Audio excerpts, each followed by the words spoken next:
बिहार के आईएएस अफसर केंद्रीय मंत्री के बने पीएस। बिहार कैडर के आईएएस अधिकारी योगेंद्र सिंह को विरमित कर केंद्रीय मंत्री गिरिराज सिंह का निजी सचिव नियुक्त किया गया है। वे पहले बिहार में माध्यमिक शिक्षा निदेशक के पद पर कार्यरत थे। इस संबंध में सामान्य प्रशासन विभाग ने सूचना जारी कर दी है। केंद्रीय गृह मंत्री अमित शाह का बिहार दौरा टला। केंद्रीय गृह मंत्री अमित शाह का प्रस्तावित 15 जून का बिहार दौरा स्थगित कर दिया गया है। वह अररिया के फारबिसगंज में जनसभा को संबोधित करने वाले थे। इसकी जानकारी भारतीय जनता पार्टी के प्रदेश अध्यक्ष डॉक्टर दिलीप जायसवाल ने दी है। उन्होंने बताया कि अब अमित शाह प्रधानमंत्री नरेंद्र मोदी के दौरे के बाद बिहार आएंगे। चिराग पासवान बिहार विधानसभा का चुनाव लड़ेंगे या नहीं? दरअसल केंद्रीय मंत्री चिराग पासवान कई बार ये कह चुके हैं कि वह बिहार की राजनीति में वापस लौटना चाहते हैं। पिछले दिनों उनके जीजा जमुई सांसद अरुण भारती ने स्पष्ट तौर पर कहा था कि चिराग पासवान बिहार के लोगों की उम्मीद हैं और पार्टी कार्यकर्ता चाहते हैं कि चिराग पासवान केंद्र की राजनीति छोड़कर बिहार की सियासत में फिर से एक्टिव हों। पूरी पार्टी चिराग पासवान को सीएम फेस के तौर पर प्रोजेक्ट करने में जुटी है। चुनाव में टिकट पाने के लिए क्या क्या कर रहे आरजेडी के नौटंकीबाज नेता? बिहार में इस साल होने वाले विधानसभा चुनाव में टिकट पाने के लिए नेताओं की नौटंकी शुरू हो गई है। खासकर आरजेडी में ऐसे नेताओं की कमी नहीं जो टिकट के लिए कुछ भी करने को तैयार हैं। आरजेडी में मौजूद ऐसे नेता लालू फैमिली को खुश करने में कोई कसर छोड़ना नहीं चाहते। बिहार के वैशाली के एक ऐसा की नजारा सामने आया है जहां टिकट पाने की आस में एक आरजेडी नेता ने तेजस्वी यादव को भगवान बना डाला। विधानसभा चुनाव से पहले बिहार में खाद्य आयोग का गठन।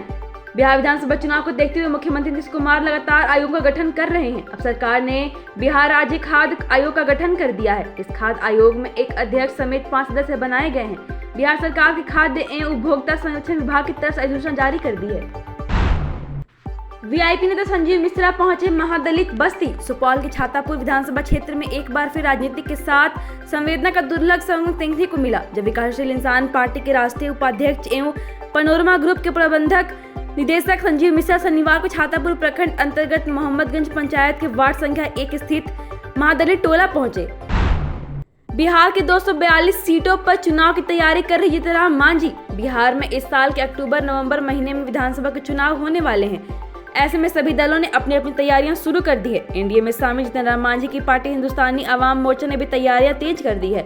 पटना पहुंचे जीतनराम मांझी ने कहा कि बिहार की सभी सीटों पर उनकी पार्टी चुनाव की तैयारी कर रही है। चुनावी साल में पीएम मोदी बिहार के लिए खोले खजाना।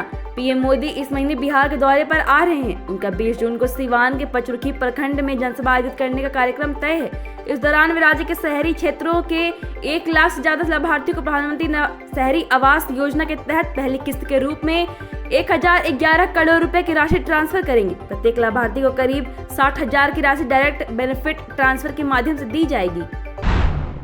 बहन रोहिणी आचार्य ने बड़ी साजिश जताई आशंका। बिहार के पूर्व डिप्टी सीएम नेता प्रतिपक्ष तेजस्वी यादव की सुरक्षा में हुई चूक को लेकर अब सियासत शुरू हो गई है। तेजस्वी यादव की बहन रोहिणी आचार्य ने इसके पीछे की साजिश की आशंका जताई और कहा कि साजिश करने वालों की मंशा तेजस्वी को नुकसान पहुंचाने का था। रोहिणी ने इस घटना की जांच कराने की मांग सरकार से की है। दिलीप जायसवाल का राहुल गांधी पर तीखा हमला। बिहार दौरे पर आए कांग्रेस नेता राहुल गांधी को लेकर सियासत तेज हो गई है। भाजपा के प्रदेश अध्यक्ष दिलीप जायसवाल ने राहुल गांधी को पिछड़ा अति पिछड़ा सम्मेलन को आड़े हाथों लेते हुए उन पर तीखा प्रहार किया। उन्होंने कहा कि राहुल गांधी का यह सम्मेलन केवल चुनावी भ्रम फैलाने का एक साधन है और उनकी मंशा पर सवाल उठाया।